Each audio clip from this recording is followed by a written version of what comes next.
So up today we've got a 394, 395 clutch cover and chain brake. And this thing broke.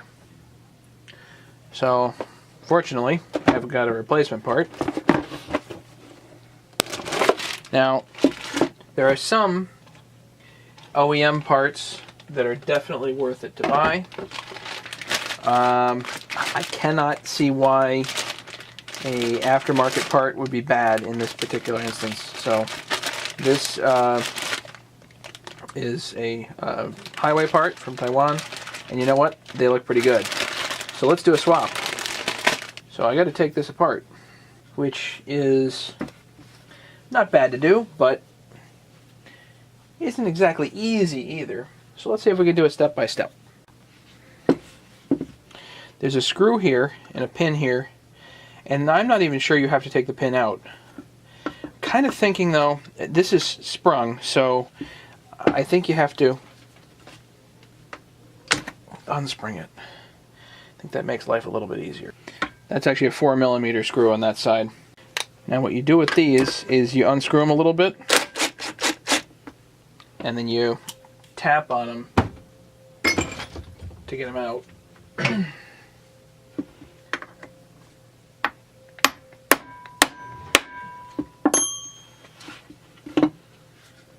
See, it's coming through.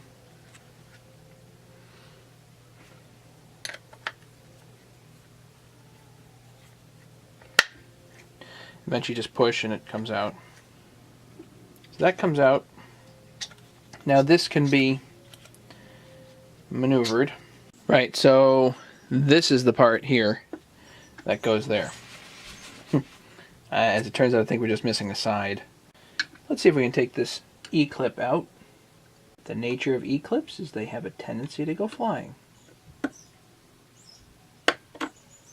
'Tis their nature. Just what they do. E-clip comes out.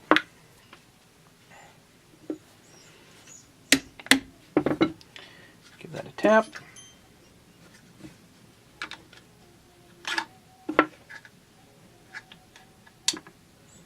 Pull the pin. And the pin was on top of a spring. The piece is in there. I need to knock it out. Will this pin work? Yeah. There we go.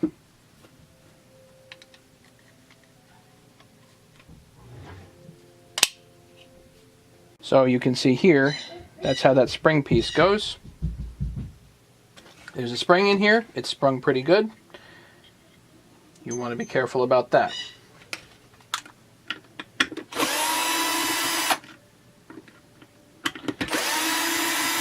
Oh, and by the way, this plastic part is no longer available. Bing!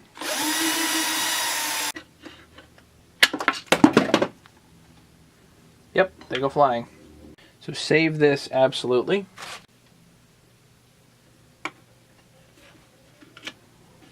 Brake band comes undone like that.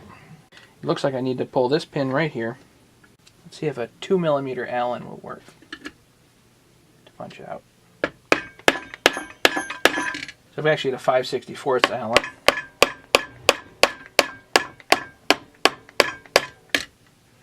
And that punches the pin right out. Here's the pin. Obviously you want to save that. Couple whacks with the screwdriver on the spring comes out. Often I see these are broken, but not on this one.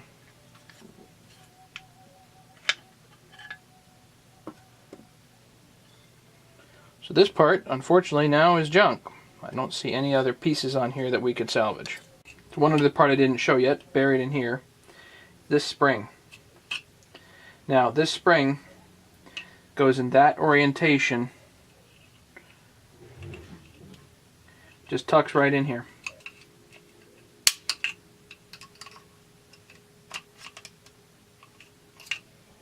Right on in there. It seats just like that. All the way down in. So the two ends just cross. That's where that should be. This brake band is cleaned up. We're just going to place it down here. And this pin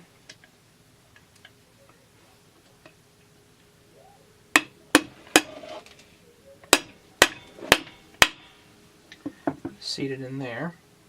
This pin is going to go hold this in here. Because of the paint, you may need to give it a little wrap.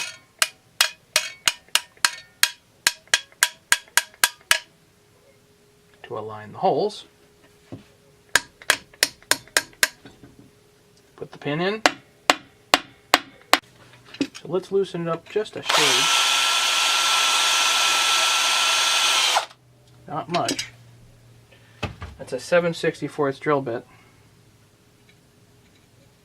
So for some reason, the video for installing the spring didn't come out, and rather than take the other one apart, I'm just going to do it again, but on a junk piece. So let's assume that you've got the pin in here, and I'm just going to use a drill bit in the meantime, but if you need to open this up because there's too much paint in there, just take a 7/64 drill bit and go in there and kind of take the paint out, and then the pin will just go in.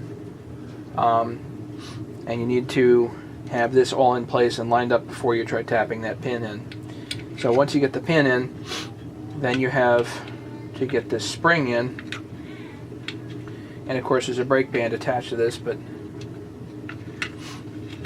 the problem getting the spring in is that it's just it's basically a centimeter too long, so you need to stretch it in. And I saw one guy on the internet do it like this. He actually had a big screwdriver, and he pushed this way, and it looked like he was just going to skewer himself. So let's not do it that way. Get a big screwdriver, flat surface, grease. I'm not even sure how much the grease helps because this thing wants to bind. But the idea is you want to lift this up, and you want the flat surfaces to mate against the flat surfaces. So lift it up. If you try to push down like this, no matter how rounded that is, it's still going to want to bind. So you have to bend this so that the flat surfaces meet.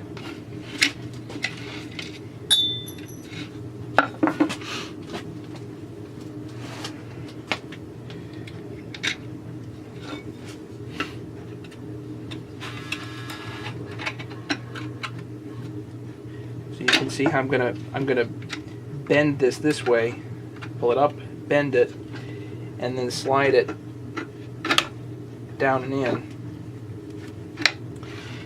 Now this is going to want to pop on you. The brake band here helps, so what you want to do is make sure you get that cover on as soon as possible. Now, let's do that again.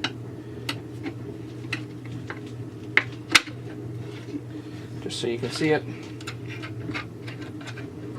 Get your screwdriver down, bend this that way so the flat surfaces meet. Oh, try again. Bend it. There we go. You effectively have to lift up in the middle. Lift up in the middle and bend it down so the flat surfaces meet and it slides down. Otherwise it'll never slide down. I just wanted to show how to do that, and then we can move on to the next part of the video. So once the spring's in, you pretty much got to get this cover back on as fast as possible. Now, what I probably should have done from the beginning was, as I was taking these screws out,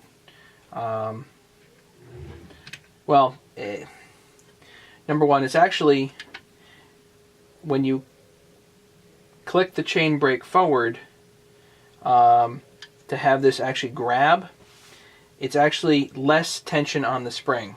You want to do that before you try taking this apart. So you actually want to have this sprung before you take it apart, rather than having it clicked back, which actually puts more tension on the spring. So that's number one. Number two, when you're actually taking this cover off, hold the cover and remove it very, very slowly. and hopefully the spring doesn't go flying all over the place.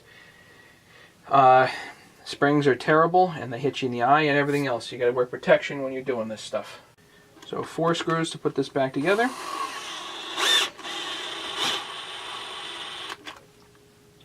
And these holes are probably not threaded, because this is a fresh part. So it does take a little bit of effort, but you do want to make sure they're straight, obviously.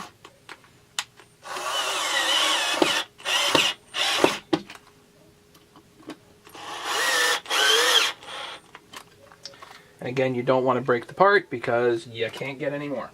It's not exactly true. Some of these are 394 parts, which you can no longer acquire. Some of these are 395 parts, which you can still get.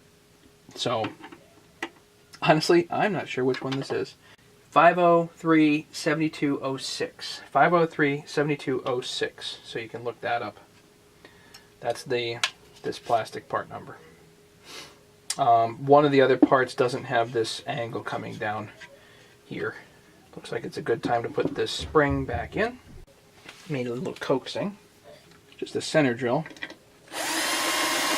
or rather a deburring tool. Once it starts, you'll get it.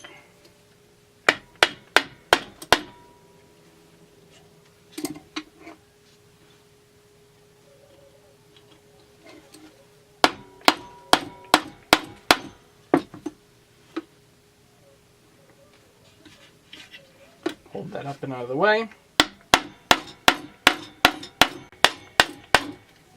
Heave ho. There you go. And if you want to center it, you can go a little further.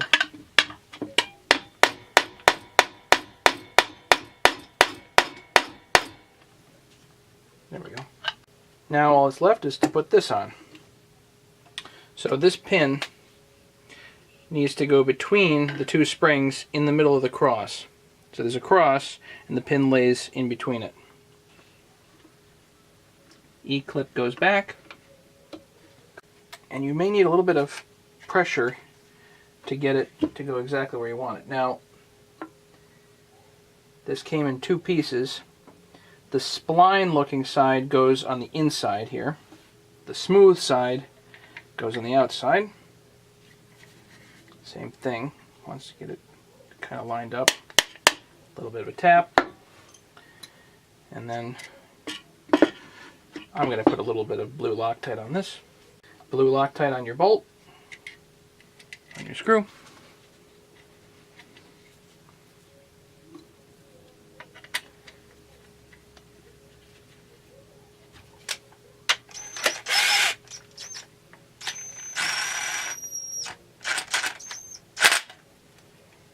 Now this is only an M4, so you want to go easy. So tighten by hand. That's it. Looks pretty good to me. Let's see if it clicks.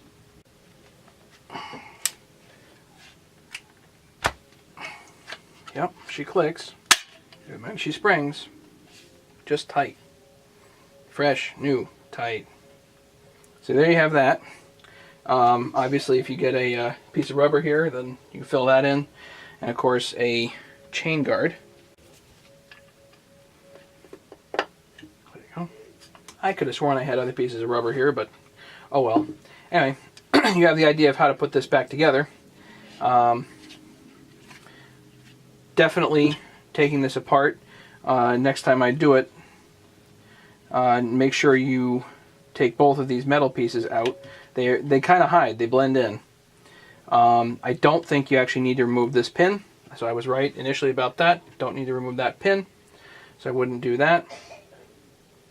I think this pin actually helps retain the spring in there, so I would leave that pin in if at all possible.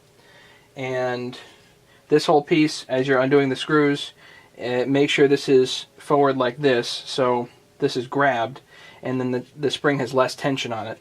And when it has less tension, it's less likely to go flying, all that stuff. So when you actually remove this plastic piece, you remove it holding it down, and you let it slowly remove. And of course, eye protection, all that stuff when you actually do that, because otherwise it's gonna go flying on you. So I think it's a nice part. The paint does get in the way a little bit, so you need to get it out of the way sometimes. But other than that, I think the part's fine, and certainly it's going to perform exactly as it needs to for a long time. If you want to fit a dog in there, you can, of course, do that. So, anyway, thanks for watching this video. I'm going to try to put a link in the description for one of these parts in case you need it. Thanks, and don't forget to subscribe.